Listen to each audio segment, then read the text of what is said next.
Speakers mister Nikhil day और miss Aruna Roy को desk पे बुलाना चाहूँगी।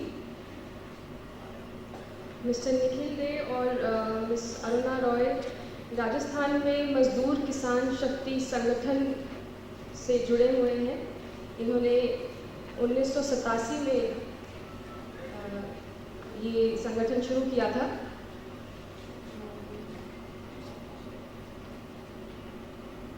मिस्टर निखिल डे और मिस अरुणा रॉय।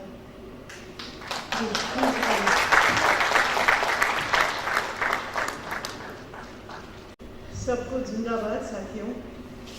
मैं राजस्थान मजदूर किसान मोर्चा मजदूर किसान शक्ति संगठन सूचना के अधिकार के अभियान PUCL NFIW की अध्यक्षा कई टोपियां पहन के आपके सामने खड़ी हूँ आज।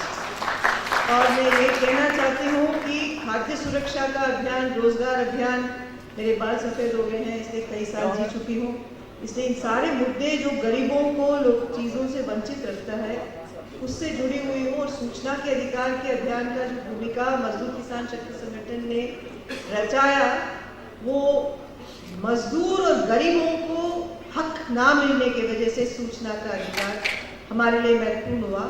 और हम जब इसको 1994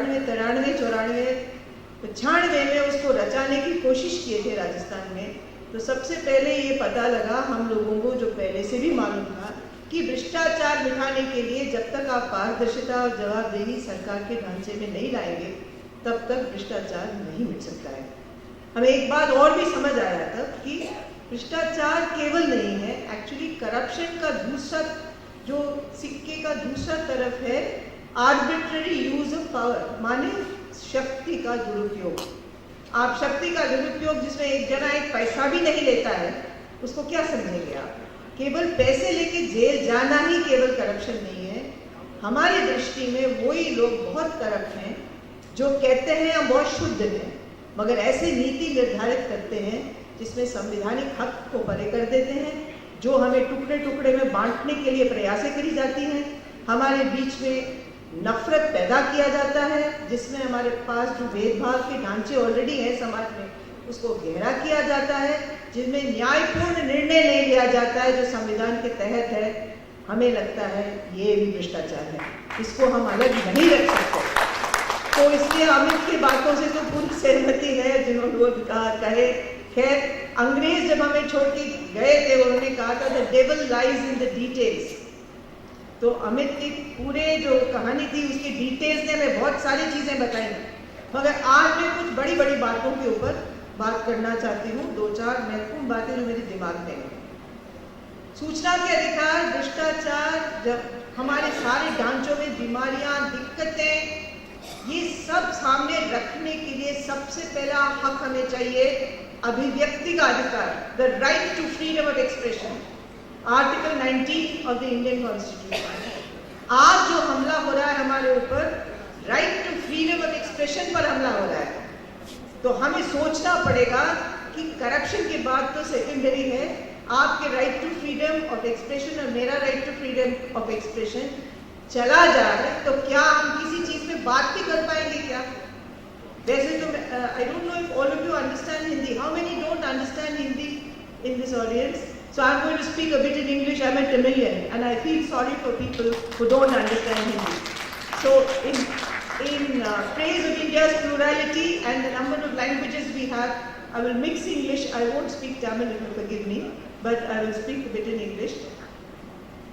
One of the most important things, pieces of poetry that I've heard in recent times is a famous poem by Subramanya Bharatiyar, a very great poet, जो भारत की आज़ादी की लड़ाई भी लड़े और उनको बहुत जगह यातनाएं भी सहना पड़ेगा अंग्रेजों से। तो सुब्रमण्य भारती ने कहा है एक कविता में, एक बुढ़ी महिला बोलती है कि मेरे पेट में खाना नहीं है, वो बहुत मुझे परेशान करता है, मगर उससे ज़्यादा परेशान मैं इससे हूँ कि मुझे बोलने का अधिकार नहीं है कि मेरे पेट में खाना नहीं है। वो कहती है कि मैं बीमार हूँ और मैं मरने वाली हूँ, मगर मुझे अधिकार नहीं है कि ये कहने की कि मैं मरने वाली हूँ। तो मित्रों, आज जो हमला हो रहा है इतना बुनियादी स्तर पर हो रहा है, कि आप तो भ्रष्टाचार के ऊपर तो बोलने की बात तो अलग ही है, उसके लिए लड़ने की बात तो अलग ही है, आपको बोलने ही नहीं दिया जाएगा और मुझे भी नहीं बोलने दिया जाएगा। तो आज की बुनियादी बात सारे करप्शन के एक्टिविस्ट के लिए साथ साथ वो अभिव्यक्ति का अधिकार, the right to freedom of expression is a fundamental battle now today for all of us. Nikhil will go into details why it is so important, मगर मैं वो डिटेल में नहीं जाऊंगी, but I just want to make this very strong statement कि I feel कि India free नहीं हुई, इंडिया आज़ाद नहीं हुई, आज़ाद के सपने और खुशबू देखने के लिए हम जन्मे नहीं कि अब हम ये कहें कि घर में चूल्हा नहीं जलता है तो आपको किया जाएगा कि आप माओइस्ट हैं, आपके गरीबों के मुद्दे उठाएंगे तो कहेंगे आप तो अल्ट्रा लेफ्ट हैं, और आप कोई बात कहेंगे भेदभाव की तो आपको कहा जाएगा आप इंटेलेक्चुअल सूडो इंटेलेक्चुअल हैं। मतलब बुनियादी अधिकारों के बारे में बात करने वालों को जो नहीं सहने वाले देश में मित्रों कौन हमारे करप्शन के मुद्दों को सुनेगा। और करप्शन के बारे में मुद्दे उठाने वाले मेरे नॉर्थ ईस्ट के दोस्तों को ये कहा जाता है कि वो इंसर्जेंट्स हैं, कश्मीर में जो मुद्दे उठाते हैं उनको कहा जाता है वो तो सेपरेटिस्ट हैं। तो मित्रों हमें समझना पड़ेगा कि हम भ्रष्टाचार का मुद्दा तब उठा सकते हैं जब हम बुनियादी अधिकार ये रखें, संवैधानिक अधिकार को हम सुरक्षित रखें कि हमारा बोलने का और अभिव्यक्ति का अधिकार है। भ्रष्टाचार या जो आर्बिट्ररी यूज ऑफ पावर है, it doesn't stand alone. What is corruption? What is arbitrary use of power? Both are violations of the basic social contract between the state and its citizens of honesty, integrity and of delivery.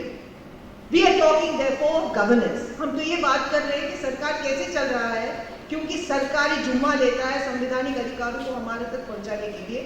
उसमें वो निजीकरण को समाप्त करना चाहिए कि वो निजीकरण में जो बीमारियां हो रही हैं उसको समाप्त करना चाहिए, रोकना चाहिए। हमारे समाज में जो कुरीतियां हैं उनको को रोकेंगे।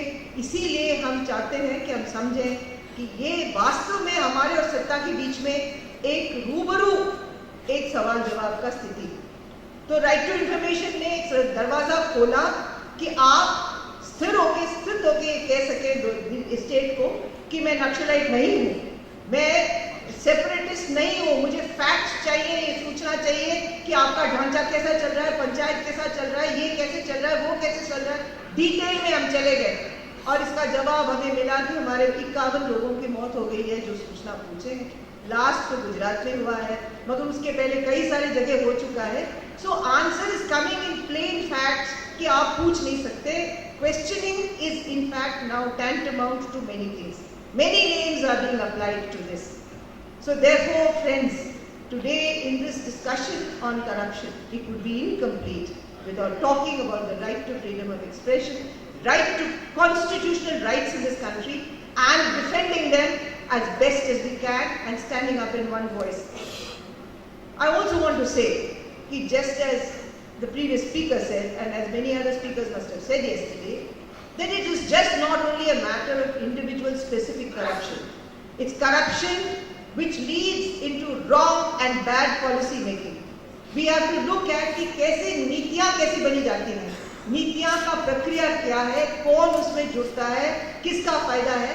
सरकार बनाया जाएगा देश की गरीबों को बचाने के लिए संवैधानिक अधिकार, जैसे बाबा साहब अम्बेडकर कह के गए, एक इंसान को एक vote, one person one vote, but how long will it take for it to be transferred into social, economic and other equalities?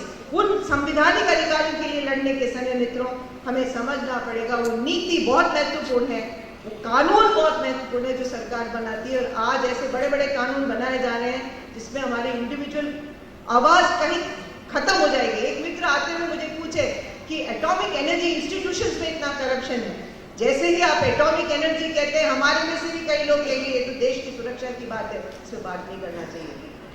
मगर देश की सुरक्षा की बात तो अलग रखिए, मगर उसमें जो भ्रष्टाचार है उसके बारे में क्यों नहीं बात कर सकते हैं? आर्मी में करप्शन है, उसके बारे में हम बात क्यों नहीं कर सकते हैं? हर ढांचा हमारे प्रोटेक्शन के लिए ढांचा आता है, उसमें करप्शन है। Why should we talk about corruption in individual agencies which stand to so-called protect us? So there are issues which Right to Information has opened up, which need to be addressed if we really want to fight corruption today. There are also the implementation issues. We have to look at how laws are implemented, and that's where each individual campaign which fights for various rights is important to us.